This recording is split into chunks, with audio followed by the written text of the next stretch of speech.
देशासाठी पहिलं ऑलिम्पिक पदक जिंकलं ते म्हणजे कराडच्या खाशाबा जाधवांनी। त्यानंतर भारताला जवळजवळ ऑलिम्पिकमध्ये 24 पदके मिळाली। ह्या 24 खेळाडूंना 24 ऑलिम्पिक पदक विजेत्यांना पद्मश्री पुरस्कार देण्यात आलाय। मात्र ज्यांनी देशाच्या ऑलिम्पिकचा पाया रचला त्या खाशाबांना आजही पद्म पुरस्कारातून वंचित राहावं लागलं आहे। आज पद्म पुरस्काराची घोषणा झाली। या यादीत एक नाव मला पाहायला मिळून मला धक्का बसला, ते म्हणजे कुस्तीचे प्रशिक्षक क्लॉदिमर सर। क्लॉदिमर सर मूळचे जॉर्जियाचे असतानाही त्यांना केंद्र शासनाने का पुरस्कार दिला हे निश्चितच तुम्हा सर्वांसाठी चीड आणणारी घटना घडली आहे।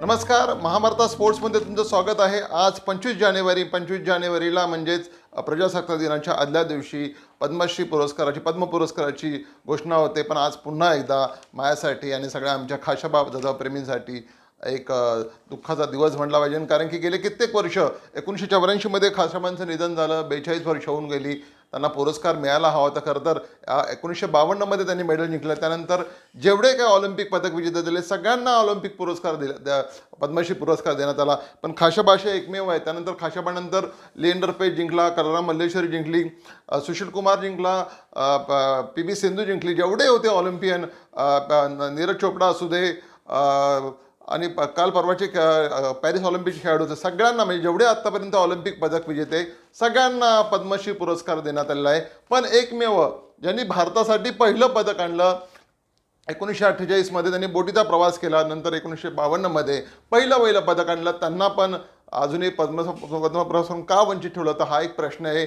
कारण की आज मला खरं तर माझ्यासाठी एक दुःखाचा दिवस आहे, कारण की एकीकडे हे जे खाशाबांबरोबर जे तुम्ही छायाचित्र बघताय ते परिचित आहेत सगळ्यांना, कारण की ते क्लॉदिमर सर आहेत। मी पण त्यांना अनेक वेळा भेटलोय। जॉर्जियाचे आहेत मूळचे, पण त्यांना पुरस्कार जाहीर होतो। मला त्यांना पुरस्कार जाहीर झाला ह्याच्या बाबतीत निश्चित वाईट वाटत नाही, पण जॉर्जियाच्या कोचला मरणोत्तर पुरस्कार जाहीर झाला होता ह्याचा मात्र मला निश्चित राग आहे मित्रांनो। कारण की एकीकडं आम्ही गेले कित्येक वर्ष, जो 10-15 वर्ष जो रणजित जाधव त्यांचा सुपुत्र असू दे, खाशाबांना पद्मश्री मिळावासाठी आम्ही भांडतोय, सरकारी फेऱ्या मारतोय। आम्ही अनेक वेळा दिल्लीत उंबरठे झिंजवलेत। पुण्याचे जे आत्ताचे केंद्रीय मंत्री आहेत मुरली अण्णा मोहोळ, त्यांनी पण त्यांच्या पुरस्कारासाठी केंद्रीय मंत्र्यांकडे शिफारस केली आहे, महाराष्ट्राच्या मंत्र्यांनी शिफारस केली। पण पुन्हा एकदा आजचा हा दुःखाचा दिवस पुन्हा एकदा आम्हाला पाहायला मिळाला।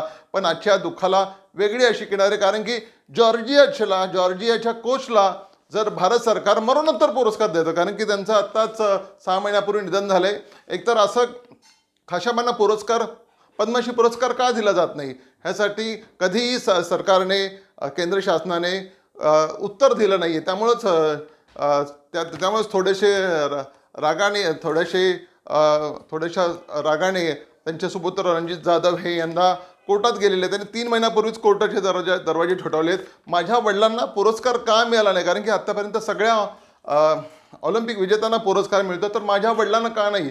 परंतु कोल्हापूर खंडपीठात हा दावा सुरू आहे। परंतु तिथे दुःखाने सांगावंसं वाटतं की त्यांना पुन्हा तारीख मिळाली आहे आणि आज पुन्हा तो दिवस आलेला आहे की या महत्त्वाच्या यादीत खाशाबांचं नाव नाही, परंतु मरणोत्तर पुरस्कार देण्यात आलेला आहे क्लॉदिमर सरांना। खरं तर क्लॉदिमर सरांचं कौतुक करावं लागेल, कारण की सुशील कुमार असू दे किंवा योगेश्वर दत्त असू दे, जे 2012 मध्ये मी जेव्हा पहिल्यांदा ऑलिम्पिकला गेलो होतो त्या ऑलिम्पिकमध्ये ज्याने ऑलिम्पिक गाजवलं आणि भारताला सुशील कुमारनी सिल्वर मेडल मिळवून दिलं, आरोग्य पदक मिळवून दिलं, रुपेरी कामगिरी होती त्याची, आणि योगेश्वर दत्तांनी ब्रॉन्झ पदक मिळवून दिलं। त्यानंतरही अनेक असे खेळाडू असू दे, रविकुमार दहिया असू दे किंवा अशा अनेक ऑलिम्पिक पदक विजेते असू दे भारतातले, किंवा महिला खेळाडू असू दे, त्यांना क्लॉदिमर सरांनी खूप चांगलं प्रशिक्षण केलं। मूळचे ते रशियन होते, रशियाला कोच होते, परंतु मूळचे ते जॉर्जियाचे होते।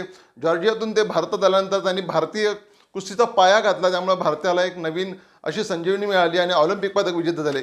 कौतुक करावं लागेल क्लॉदिमर सरांचं, पण त्यांना पद्मश्री देण्यात यावा हे मात्र माझ्यासारख्या कुस्तीप्रेमीला, माझ्यासारख्या ऑलिम्पिक प्रेमीला जराही पटत नाही मित्रांनो।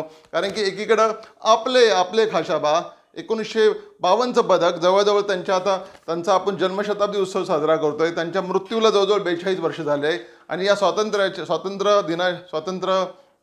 आपल्या 26 जानेवारीच्या प्रजासत्ताक दिनाच्या पूर्वसंध्येला आम्हाला पुन्हा एकदा दुःख पाहावं लागतं।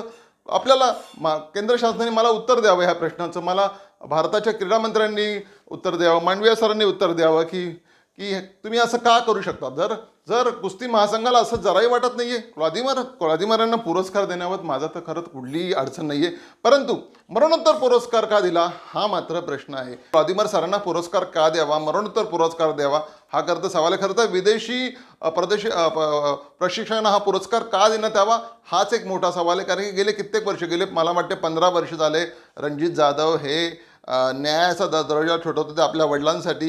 कारण की त्यांना पद्मश्री पुरस्कार मिळाला. हे शासन जर खाशाबांना मरणोत्तर अर्जुन पुरस्कार देऊ शकतं, ते शासन खाशाबांना पद्मश्री पुरस्कार का देऊ शकत नाही हा एक मोठा सवाल आहे. परंतु आजचा दिवस आमच्यासाठी खेदाचा आहे, शोकांतिकाचा आहे, माझ्यासाठी तर खूप दुःखाचा दिवस आहे. कारण की एकीकडे मरणोत्तर क्लॉदिमर यांना पुरस्कार दिला जातो आणि दुसरीकडे त्याच मांदियाळीतील एक श्रेष्ठ असे भारताचे खेळाडू आहे, जे आदर्श असे खेळाडू आहे, ज्यांनी भारताच्या ऑलिम्पिक पदकाचा इतिहासाचा पाया रचला, त्या खाशाबांना पुरस्कारापासून वंचित राहावं लागतंय. खरं तर दुःखाची गोष्ट आहे. आज खरं तर पद्मश्री पुरस्काराची घोषणा झाली आहे. अनेकांना पुरस्कार मिळाले आहेत. विजय अमृतराज, खरं तर ते आता भारतीय राहिले नाही, ते अमेरिकेला गेले, त्यांना पुरस्कार दिला.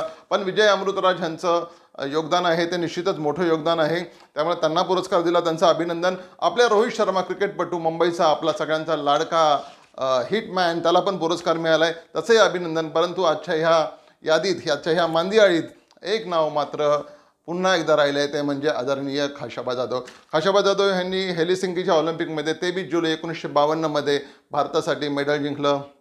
ऐतिहासिक असं मेडल जिंकलं होतं. कारण की घरोघरी जाऊन पैसे गोळा केले होते. त्यांच्या गुरूंनी त्यांचे जे कोच, त्यांचे जे कॉलेजचे प्राचार्य होते दाभोळकर यांनी त्यांचा बंगला गहाण ठेवला होता.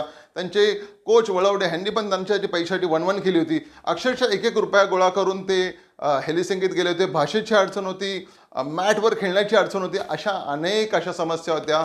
अशा समस्यावर मात करून खाशाबांनी 1952 मेडल जिंकलं खरं, पण मेडलनंतर त्यांच्या वाटेला जी उपेक्षा आली ती खरं तर आजपर्यंत या क्षणापर्यंत आहे असंच म्हणावं लागेल. खरं तर खाशाबांना त्यांना जी नोकरी देण्यात आली पोलीस दलात ती पण 4 वर्ष उशिरा मिळाली. आणि असंच एकदा अपघाती निवृत्त झाल्यानंतर पेन्शनसाठी त्यांची धडपड चालू होती. कारण की हक्काची पेन्शन पण त्यांना मिळाली नव्हती. आणि कसं बसं त्यांनी आपलं घर बांधलं होतं, ऑलिम्पिक निवास नावाचं घराचं बांधकाम चालू होतं, जे घर पै गोळा करून बांधलं त्यात त्यांना राहायला पण मिळालं नाही. अशातच त्यांचं एक दिवस म्हणजेच 14 ऑगस्ट 1984 त्यांचं निधन झालं. आणि त्यानंतर एक अखंड अशी मालिका सुरू झाली खाशाबांची. खाशाबा हे काळाच्या पडद्यात गेले. 2000 खरं तर माझ्या ऑलिम्पिकवीर खाशाबा जाधव ह्या पुस्तकामुळे त्यांना उजाळा मिळाला. मला सांगावंसं वाटतं, उमा भारती मी स्वतः भेटलो होतो आणि त्यांना अर्जुन पुरस्कार मिळावा अशी शिफारस केली होती. योगायोग की त्याच वर्षी उमा भारतींचं मी अभिनंदन करेल, कौतुक करेल, कारण की त्यांनी आमची मागणी मान्य केली आणि खाशाबांना अर्जुन पुरस्कार मिळाला. त्याच्याच पूर्वी खाशाबांना शिवछत्रपती पुरस्कार पण त्यांच्या निधनानंतर जवळजवळ 7-8 वर्षांनी मिळाला. दिवेकर नावाचे क्रीडामंत्री होते, अरुण दिवेकर नावाचे क्रीडामंत्री होते, त्यांनी हा शिवछत्रपती पुरस्कार दिला. महाराष्ट्र गव्हर्नमेंटने पण म्हणावं तेवढंसं खाशाबांसाठी केलं नाही. केंद्र शासनाचं कौतुक करावे लागेल, कारण की जेव्हा दिल्लीमध्ये 2010 राष्ट्रकुल स्पर्धा झाल्या आणि जे मुख्य असं इंदिरा गांधी संकुलात नव्याने एक नवीन स्टेडियम बांधण्यात आलं, त्याला खाशाबा जाधवांचं नाव दिलं. खाशाबा जाधवांच्या परिवाराला त्या बोललो. पण हे करत असताना खाशाबांना पद्म पुरस्कार का देऊ नये हे मात्र ह्याचा विसर केंद्र शासनाला आज पण पडलेला आहे.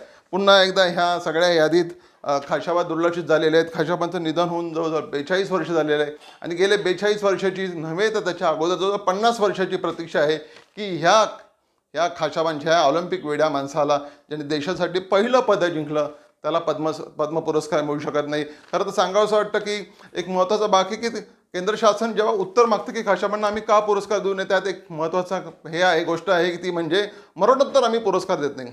ठीक आहे, तुम्ही मरणोत्तर पुरस्कार देत नाही आहे केंद्र शासनाची कमिटी देत नाही आहे, परंतु असं असताना यंदा क्लॉदिमर यांना तुम्ही पुरस्कार देता, ही मात्र सगळ्या आमच्या देशवासियांसाठी, भारतीयांसाठी, देशप्रेमींसाठी निश्चितच ही चीड आणणारी गोष्ट आहे. 81 वर्षाचे क्लॉदिमर सरांनी जॉर्जियामध्ये शेवटचा श्वास घेतला 6 महिन्यापूर्वी आणि त्यांना आज पुरस्कार जाहीर होते. मला कळत नाही की त्यांच्या पुरस्काराची शिफारस केलीच कोणी. आणि हे करताना त्यांना आपल्या भारताचे पहिले ऑलिम्पिक पदक विजेते खाशाबा जाधव यांचं नाव का देऊ शकलं नाही? कारण की कुस्ती महासंघ झोपले का केंद्र शासनाचा क्रीडा खात्यावर झोपलंय? क्रीडा खात्याला पण माहिती आहे, स्वतः जे क्रीडा मंत्री आहेत त्यांना पण माहिती आहे खाशाबा जाधवांना पद्मश्री पुरस्कार मिळाला नाही. पण यंदा असं काय घडलं की क्लॉदिमर यांना मरणोत्तर पुरस्कार दिला जातो पण खाशाबांना मरणोत्तर पुरस्कार दिला का जात नाही? मरणोत्तर ही गोष्ट फार महत्त्वाची आहे, कारण की मरणोत्तर असल्यामुळे खाशाबांना पुरस्कार दिला जात नाही असं म्हटलं जातं. पण तसं पत्र एकदाही केंद्र शासनाच्या पद्मश्रीच्या समितीने रणजित जाधव यांना दिलेलं नाही आहे. खरं तर एकीकडे पाहिलं तर मरणोत्तर पुरस्कार न द्यायची परंपरा नाही असं नाही, अनेकांना मरणोत्तर पुरस्कार दिले जातात. त्यात एक नाव ठळक आहे, ते म्हणजे धीरूभाई अंबानी. रिलायन्स उद्योग समूहाचे संस्थापक धीरूभाई अंबानींना त्यांच्या मृत्यूनंतर 6 ते 7 वर्षांनी पद्मश्री पुरस्कार देणारे आजचं सरकार खाशाबांना पुरस्कार का देऊ शकत नाही, ही मोठी शोकांतिका आहे. आणि मला सांगावंसं वाटतं आहे 26 जानेवारीच्या पूर्वसंध्येला खरं तर देशाचा आनंदाचा दिवस असतो, देशाच्या स्वातंत्र्याचा जसा दिवस आपण साजरा करतो, हा देशाचा उत्सव असतं. ह्या पूर्वसंध्येला खरं तर ही पूर्वसंध्येची संध्याकाळ निश्चितच आम्हा सगळ्या क्रीडाप्रेमींसाठी, देशप्रेमींसाठी, विशेषतः खाशाबांप्रेमींसाठी नक्की दुःखाची संध्याकाळ म्हटली पाहिजे की खाशाबांना पुरस्कार पुन्हा एकदा देण्यात नाही आला. त्यांची कायदेशीर लढाई त्यांचा मुलगा लढतो, जशी मी पण एक लढाई लढतोय आणि अनेक अशा कायदेशीर प्रक्रियामुळे ती लढाई लांबली आहे. खरं तर मला पण न्याय मिळू शकला नाही आहे. मी पण खाशाबा झालो की काय असाच प्रश्न पडतो कधी कधी. खरं तर खाशाबा हे उपेक्षित आहेत. खाशाबांना अनेक गोष्टी वेळेत मिळायला हव्या त्या. खाशाबांचं नाव खरं तर अजरामर झालं पाहिजे नव्हतं, परंतु आजही खाशाबांचा जो नुकताच 15 जानेवारीला त्यांचा राज्य क्रीडा दिन साजरा झाला, खरं तर त्यासाठी जवळजवळ 75,000चं बजेट प्रत्येक जिल्ह्यात दिलं होतं. पण जसा उत्सव व्हायला हवा होता खाशाबांचा जन्मदिनाचा उत्सव, तो कुठे राज्यात दिसला आहे. काही ठिकाणी निश्चितच पुण्यात असू दे, साताऱ्याला असू दे किंवा नागपूरला असू दे, तिथल्या जिल्हाधिकाऱ्यांनी खूप चांगला दिवस साजरा केला. मात्र इतर जिल्ह्यात मात्र हा दिवस साजरा जेवढ्या प्रमाणात व्हायला हवा होता, खाशाबांचं नाव जायला हवं होतं, खाशाबांच्या पुस्तकाने त्यांच्या जीवनाबाबत लोकांना माहिती मिळायला हवी होती नक्की आणि की ज्यांनी आपल्या देशाच्या ऑलिम्पिकचा पाया घातला तोच खेळाडू आज खरं तर पुन्हा एकदा विस्मृत जातोय की आहे, हा एक मोठा सवाल आहे. परंतु आज 25 जानेवारी आहे आणि आज पुन्हा एकदा सांगावीशी वाटते की मरणोत्तर क्लॉदिमर यांना पुरस्कार मिळतोय आणि आपल्या मरणोत्तर खाशाबांना का पुरस्कार मिळू शकत नाही, याचं उत्तर केंद्र शासन आपल्या केंद्रीय क्रीडा मंत्र्यांनी आणि आपल्या सगळ्यांचे लाडके पंतप्रधान आहेत, पंतप्रधान नरेंद्र मोदी यांनी पण द्यावं असंच मी त्यांना आवाहन करतो या माझ्या व्हिडिओच्या माध्यमातून. मित्रांनो, महाभारता स्पोर्ट्स आपलं न्यूज चॅनल आहे जे खेळावर बोलणारे, आपण क्रिकेट, कबड्डी आणि कुस्ती आणि ऑलिम्पिक आणि विशेष या सगळ्यांवर आपल्या अपडेट आपण जाणून घेण्यासाठी महाभारताला लाईक करा. परंतु आज जाता पुन्हा सांगावं असं वाटतं, खाशाबांवर पुन्हा एकदा अन्याय झाला आहे.